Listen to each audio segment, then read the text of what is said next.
Artinya, penggunaan kata ini memberi pengertian bahwa penaklukan istana Kisra terjadi setelah munculnya 12 khalifah dan setelah munculnya para pendusta besar. Apakah ini berarti roda zaman berputar kembali seperti dulu? Maksudnya, apakah kebudayaan Persia dan pemikirannya akan kembali muncul di Iran? Meskipun mereka tidak menyebut diri mereka sebagai orang-orang Persia, apakah mereka juga akan mempunyai istana megah seperti yang pernah ada di kota Madain pada zaman dulu? Kemungkinannya bisa juga. Memang isyarat yang ditunjukkan dalam hadits tersebut tidak begitu jelas. Kemungkinan ini dikuatkan oleh hadits Nafi yang telah lewat bahwa urutan peristiwa tersebut adalah penaklukan semenanjung Arab, penaklukan bangsa Persia, penaklukan Romawi, kemudian muncul Dajjal pembohong besar. Bedanya, pengertian hadits Nafi tersebut mengisyaratkan kembalinya kejayaan dunia Islam II dan urutan peristiwa tersebut diakhiri dengan munculnya Dajjal. Meskipun dengan adanya instrumen yang bisa dipandang cukup kuat ini, tetapi kami lebih cenderung terhadap pernyataan Imam An-Nawawi, yaitu peristiwa ini telah terjadi di masa Khalifah Umar radhiyallahu anhu. Kemungkinannya bisa jadi urutan peristiwa tersebut muncul dari para perawi hadits tersebut. Maksudnya, mereka hanya menghimpun peristiwa-peristiwa tersebut tanpa mengurutkannya. 7. Gerbang fitnah terletak pada kematian Umar radhiyallahu anhu. Dari Anas bin Malik radhiyallahu anhu, bahwasanya Nabi Shallallahu alaihi wasallam bersama Abu Bakar, Umar, dan Utsman sedang mendaki bukit Uhud. Tiba-tiba bergetarlah bukit tersebut, sehingga Rasulullah Shallallahu alaihi wasallam bersabda, "Tenanglah hai bukit Uhud. Sesungguhnya di atas lerengmu ini, ada seorang Nabi, Siddiq dan 2 syuhada." Penjelasan, hadits yang baru kami sebutkan tadi, merupakan pengantar bagi hadits selanjutnya yang membuktikan bahwa apa yang dikatakan oleh Rasulullah Shallallahu alaihi wasallam terkait tanda-tanda hari kiamat benar-benar terjadi. Dengan perbandingan bahwa dalam hadits di atas Umar dan Utsman radhiyallahu anhuma mati syahid. Berdasarkan sabda Rasulullah Shallallahu alaihi wasallam tentang kesyahidan mereka, di samping itu, apa yang terjadi memang demikian. Dari Hudzaifah radhiyallahu anhu, dia berkata, "Saat itu kami sedang duduk bersama Umar, maka berkatalah Umar, 'Siapakah di antara kalian yang ingat betul terhadap sabda Rasulullah Shallallahu alaihi wasallam yang berkaitan dengan fitnah?' Maka aku pun menjawab, 'Akulah orangnya.' Umar berkata, 'Sungguh engkau terhadap masalah ini termasuk orang yang pakar.' Aku pun mengatakan permasalahan itu di hadapannya, 'Ketahuilah, fitnah yang menimpa seorang laki-laki terkait keluarga, harta, anak atau tetangganya dapat dilakukan dengan salat, puasa, sedekah, dan melakukan amar ma'ruf dan nahi munkar.' Umar berkata, 'Bukan itu yang aku maksudkan, tetapi fitnah yang menerpa umat Islam laksana gelombang di samudera.' Maka Hudzaifah berkata, 'Tenang saja, engkau tidak akan mengalami pedihnya fitnah itu, wahai Amirul Mukminin, karena antara fitnah itu dan diri Anda terdapat pintu yang tertutup yang menghalanginya.' Umar bertanya, 'Apakah pintu itu akan terbuka atau didobrak?' Hudzaifah menjawab, 'Pintu itu akan didobrak secara paksa.' Umar berkata, 'Kalau begitu, untuk selamanya pintu itu tidak dapat ditutup kembali.' Kami bertanya kepada Masruq, 'Bukankah Umar sudah mengetahui hal tersebut?' Masruq menjawab, 'Iya, dia memang tahu benar mengenai hal ini, seolah-olah dia menghafal bahwa malam ini lebih dekat jatuhnya daripada esok hari.' Kemudian Hudzaifah melanjutkan ucapannya, 'Ketahuilah, yang aku ucapkan ini bukanlah omong kosong.' Kami merasa sungkan untuk bertanya langsung kepada Hudzaifah, maka kami menyuruh Masruq untuk menanyakannya. Masruq pun bertanya, 'Siapakah yang dimaksud dengan gerbang itu?' Hudzaifah menjawab, 'Umar.' Kosakata asing. Tamuju kama yamujul bahr, maksudnya, ketika samudera sedang mengalami badai yang mengakibatkan gelombang yang sangat dahsyat. Ungkapan ini merupakan kinayah majas untuk menggambarkan persengketaan dan perselisihan yang terus-menerus terjadi. Atau bisa juga berarti peristiwa fitnah tersebut akan berkelanjutan susul-menyusul seperti gelombang di laut yang datang silih berganti meskipun berasal dari satu sumber. Dengan kata lain, fitnah-fitnah tersebut akan terus terjadi. Belum reda satu fitnah, berkecamuk fitnah yang lain sudah datang menyusulnya. Pada kenyataannya inilah yang terjadi. Mula-mula fitnah ini dipicu oleh kematian Utsman radhiyallahu anhu. Kemudian disusul fitnah perselisihan yang terjadi antara dua kubu, yaitu Aisyah, Talhah dan Zubair radhiyallahu anhum pada satu kubu dengan Ali radhiyallahu anhu. dan para pendukungnya di kubu yang lain. Belum reda perselisihan tersebut, maka disusulah fitnah lain yang terjadi antara kubu Muawiyah radhiyallahu anhu dengan Ali radhiyallahu anhu. Kemudian disusul secara beruntun berbagai peristiwa fitnah lainnya yang pemicunya hanya satu, yaitu kematian Utsman radhiyallahu anhu. Al-Aghliti, bentuk jamak dari agluta, yang artinya perkataan yang dibesar-besarkan. Maksud ungkapan Hudzaifah radhiyallahu anhu ini untuk menyangkal adanya keraguan atas berita yang dia sampaikan, yang kadang dianggap mengada-ada oleh para pendengarnya. Lebih-lebih dalam hadits tersebut, disebutkan isyarat-isyarat yang begitu asing di telinga para sahabat yang mendengarkannya. Sebagai contoh, albab pintu dan kasr albab mendobrak pintu. Hal inilah yang menimbulkan prasangka bahwa isyarat-isyarat tersebut hanya dipahami oleh Hudzaifah dan Umar radhiyallahu anhuma.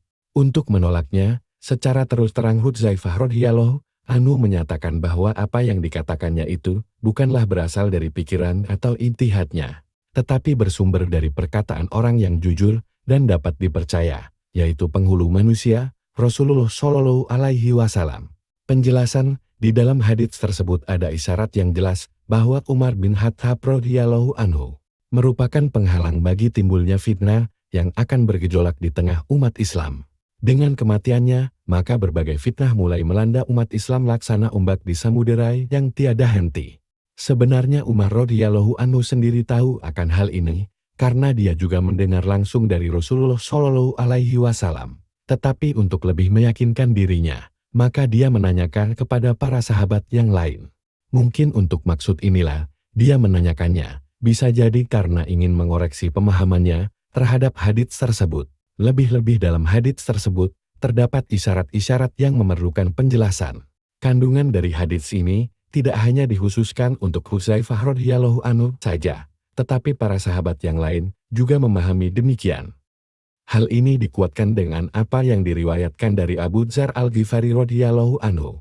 Suatu hari Umar radhiyallahu anhu bertemu dengan Abu Dzar Al-Ghifari radhiyallahu anhu, dan dia langsung menggandeng tangan Abu Dzar radhiyallahu anhu dengan kuat, sehingga Abu Dzar berkata setengah berteriak, "Lepaskan tanganku, wahai penghalang fitnah." Dalam sebuah hadits disebutkan bahwa Abu Dzar pernah berkata sambil menunjuk kepada Umar radhiyallahu anhu, "Ketahuilah, fitnah tidak akan terjadi selama engkau masih hidup." Demikian juga Utsman bin Mas'ud pernah berkata kepada Umar radhiyallahu anhu, "Wahai pengunci fitnah." Abdullah bin Salam radhiyallahu anhu pernah berkata kepada Umar, "Aku melihat dalam Taurat bahwa engkau ini adalah salah satu gerbang menuju neraka jahanam." Maka Umar berkata, "Tafsirkanlah untukku ungkapanmu itu." Abdullah bin Salam radhiyallahu anhu berkata, "Engkau adalah pintu yang menutupinya orang-orang tidak dapat memasukinya.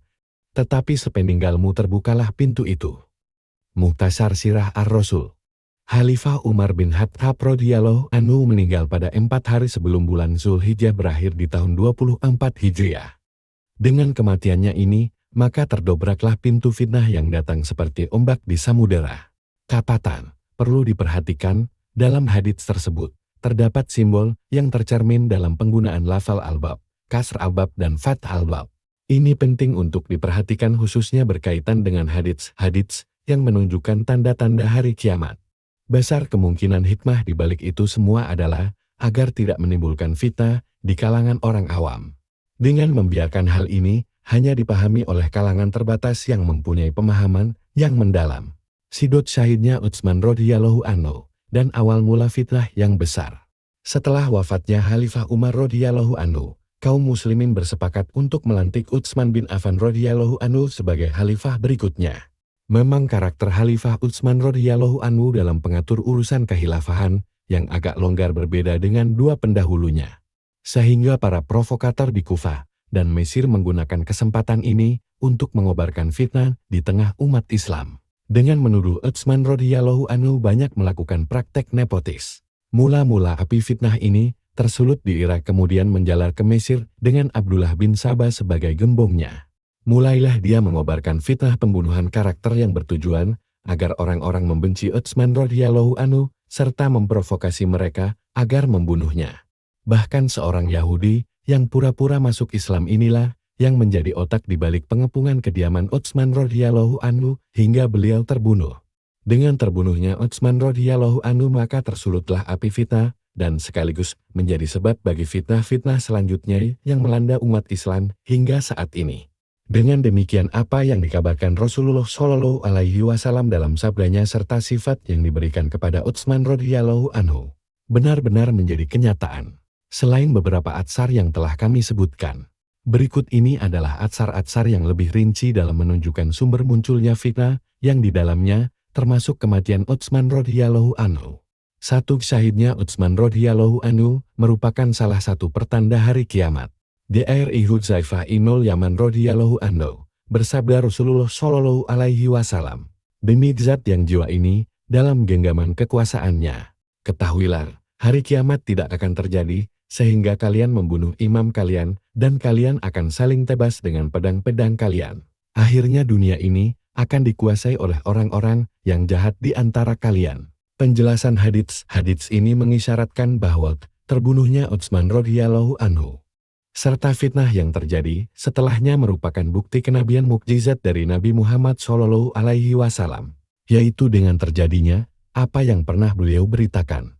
Di samping itu, hadits ini juga memberikan petunjuk dengan jelas bahwa kematian Utsman radhiyallahu anhu serta konflik intern antar umat Islam yang terjadi setelah itu merupakan pertanda hari kiamat. 2. Utsman radhiyallahu anhu berada di pihak yang benar. Dari Murrah bin Ka'ab radhiyallahu anhu, dia berkata, Rasulullah Shallallahu Alaihi Wasallam menceritakan tentang fitnah-fitnah yang akan terjadi dalam waktu dekat. Melintaslah seorang laki-laki yang memakai cadar kain. Maka bersabdalah Rasulullah Shallallahu Alaihi Wasallam, orang inilah yang pada saatnya nanti akan mendapat petunjuk. Kemudian aku mendekati orang bercadar itu, dan ternyata dia adalah Utsman bin Affan. Maka aku berkata sambil membalikkan tubuhnya ke hadapan Rasulullah Shallallahu Alaihi Wasallam, apa ini orangnya? Beliau menjawab, iya betul. Penjelasan hadits atsar ini menjelaskan bahwa Utsman radhiyallahu anhu berada di atas kebenaran dan petunjuk. Di samping itu, redaksi hadits tersebut juga menyatakan bahwa fitnah yang dimaksud terjadi di masa Khalifah Utsman bin Affan radhiyallahu anhu. 3. Peristiwa Jara'ah. Aku berkata, pasti hari ini akan terjadi pertumpahan darah di sini. Namun orang tersebut menyeletuk, tidak. Aku katakan, demi Allah, pertumpahan darah itu pasti terjadi. Namun orang itu kembali berkata, tidak. Aku katakan, iya. Dia berkata, demi Allah, tidak. Aku berkata, demi Allah, iya. Dia berkata, demi Allah, tidak. Pertumpahan darah tersebut benar-benar sabda dari Rasulullah Shallallahu Alaihi Wasallam. Beliau telah mengabarkannya kepadaku bukan saat ini terjadinya. Aku katakan, sejak hari ini, engkaulah teman duduk yang paling buruk. Engkau mendengar ucapanku yang aku sertai dengan sumpah yang menyelisihimu. Padahal perkara yang benar telah engkau dengar dari Rasulullah Shallallahu Alaihi Wasallam. Mengapa engkau tidak mencegahku dari menyelisihimu dan dari sumpah yang sia-sia itu? Kemudian aku katakan, untuk apa aku tetap marah? Maka aku pun menghadap kepadanya dan meminta penjelasan darinya. Ternyata, laki-laki itu adalah Hudzaifah. Penjelasan, peristiwa Jara'ah adalah hari di saat penduduk Kufah melakukan protes terhadap Utsman radhiyallahu anhu. Protes ini dilakukan karena beliau mengangkat wali dari kalangannya untuk wilayah tersebut. Mereka menuntut agar Utsman radhiyallahu anhu melantik Abu Musa al-Asy'ari radhiyallahu anhu untuk menjadi gubernur wilayah ini.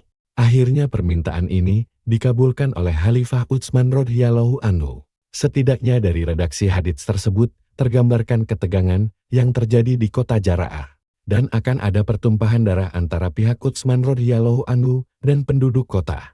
Hal ini sebagaimana yang dinyatakan Jundub bahwa pada saat itu akan terjadi pertumpahan darah. Di samping dia melihat sendiri bagaimana penduduk kota telah siap menghadapi segala kemungkinan jikalau nanti mereka menentang ketetapan Khalifah Utsman radhiyallahu anhu.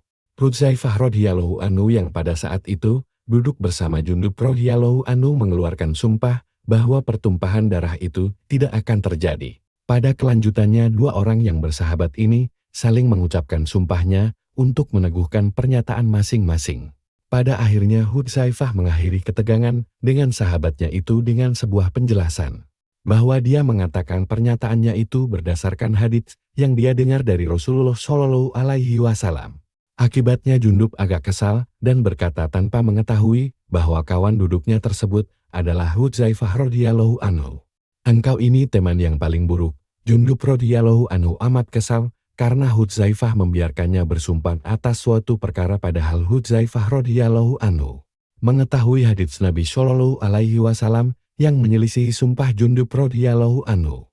Andai saja Hudzaifah sejak awal menjelaskan hadits Nabi Shallallahu alaihi wasallam atas peristiwa tersebut, tentunya Jundub tidak perlu mengeluarkan sumpah yang salah. Pelajaran yang dapat diambil, hadits tersebut mengandung beberapa pelajaran yang berguna bagi kita, antara lain kejelian jangkauan nalar yang dimiliki oleh Hudzaifah radhiyallahu anhu khususnya yang berkaitan dengan berbagai permasalahan fitnah dan berbagai konflik umat Islam.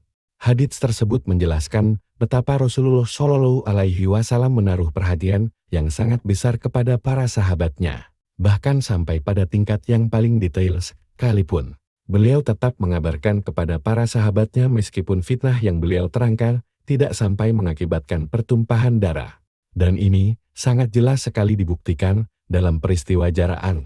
Apabila peristiwa Jara'ah yang seperti ini saja termasuk yang diberitakan oleh Rasulullah Shallallahu alaihi wasallam. Lantas bagaimana fitnah atau bencana besar yang terjadi sekarang ini dan yang telah mengakibatkan darah, harta, dan kehormatan tidak ada nilainya lagi, menurut kami. Sebenarnya hal ini telah banyak diberikan kabar oleh Rasulullah Shallallahu alaihi wasallam dalam petunjuknya. Sayangnya tipikal seperti Hudzaifah radhiyallahu anhu di zaman ini sudah amat langka. Hadits tersebut menunjukkan betapa para sahabat memberikan apresiasi yang sangat besar terhadap sabda Rasulullah Shallallahu alaihi wasallam. Sebagaimana yang dilakukan oleh Jundub. 4. Pengepungan Utsman radhiyallahu anhu dan detik-detik akhir menjelang syahidnya. Dari Abu Musa al-Asy'ari radhiyallahu anhu, dia berkata bahwasanya Rasulullah Shallallahu alaihi wasallam memasuki sebuah kebun dan memerintahkan aku agar berjaga-jaga di depan pintu kebun tersebut. Kemudian datanglah seorang laki-laki minta izin menghadap beliau. Beliau bersabda, biarkan dia masuk dan kabarkanlah kepadanya bahwa dia akan mendapat surga. Ternyata lelaki tersebut adalah Abu Bakar.